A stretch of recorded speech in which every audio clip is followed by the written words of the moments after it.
Alright, let's talk tariffs. Now, I know what you're thinking. John, tariffs sound incredibly boring, like something my economics professor would drone on about after too much lukewarm coffee, and you wouldn't be entirely wrong.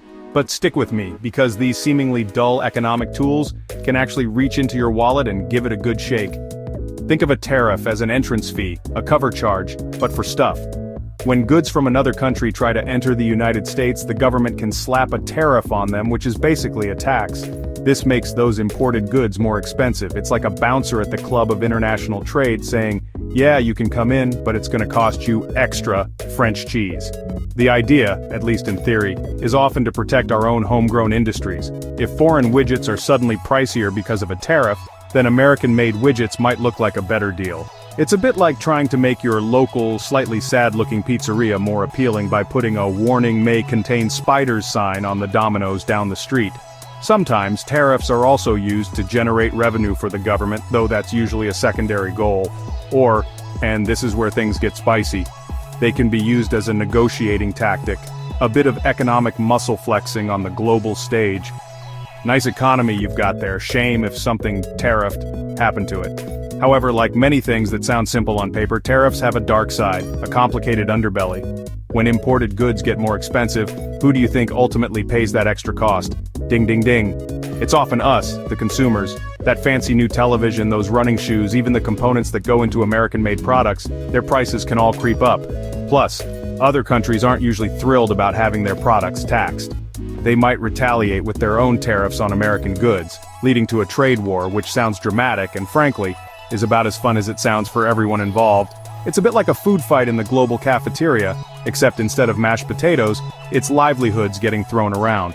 So, when former President Trump started rolling out tariffs with the enthusiasm of a toddler discovering a new roll of stickers on a whole host of goods, it caused quite a stir. His administration argued these were necessary to protect American jobs and industries, and to strong-arm other countries into better trade deals.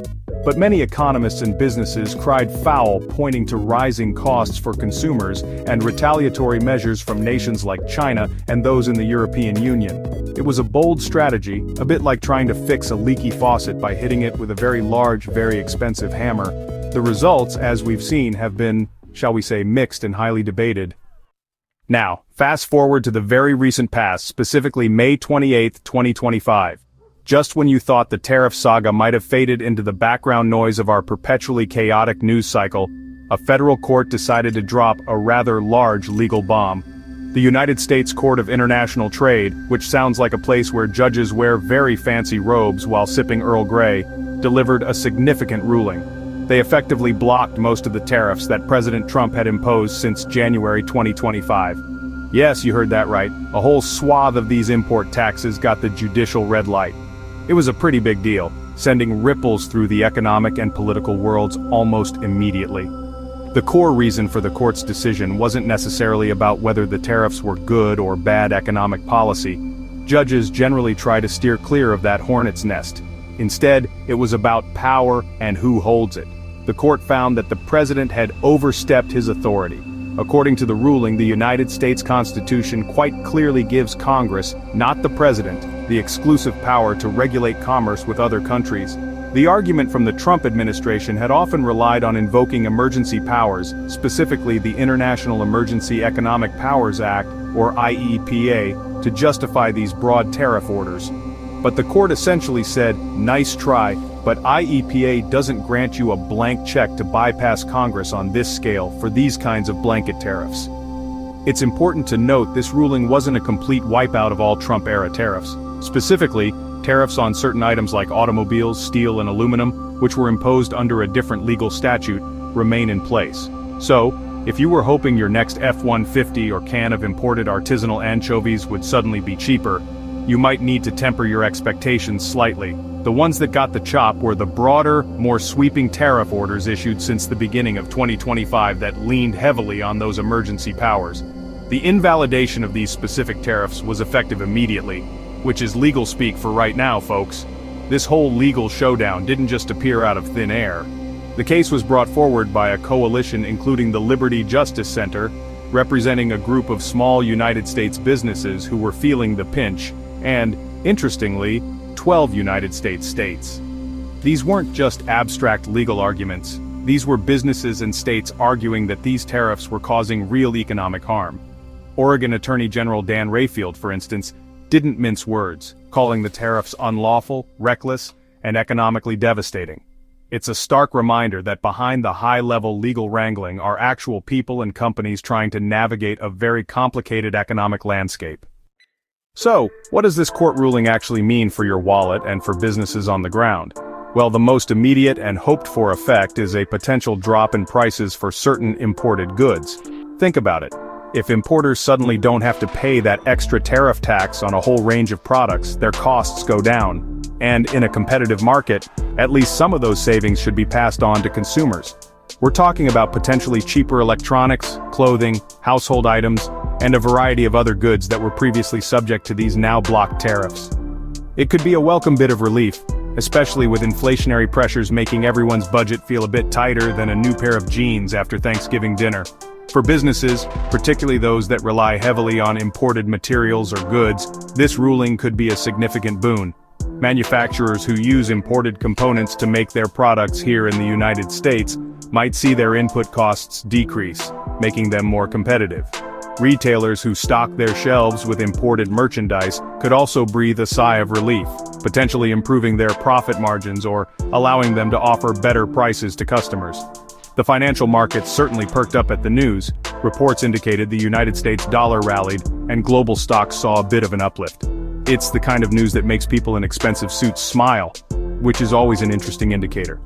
This isn't just about making things cheaper, it's also about predictability and stability for businesses. Operating under a cloud of constantly shifting tariff policies is like trying to plan a picnic during a hurricane, incredibly difficult and stressful. This court decision, by invalidating a chunk of those tariffs, could bring a measure of certainty back for importers and businesses that depend on international supply chains. They can now plan their purchasing and pricing with a bit more confidence, knowing that at least some of those sudden cost hikes are off the table, at least for now. This stability is crucial for long-term investment and growth, something every economy craves.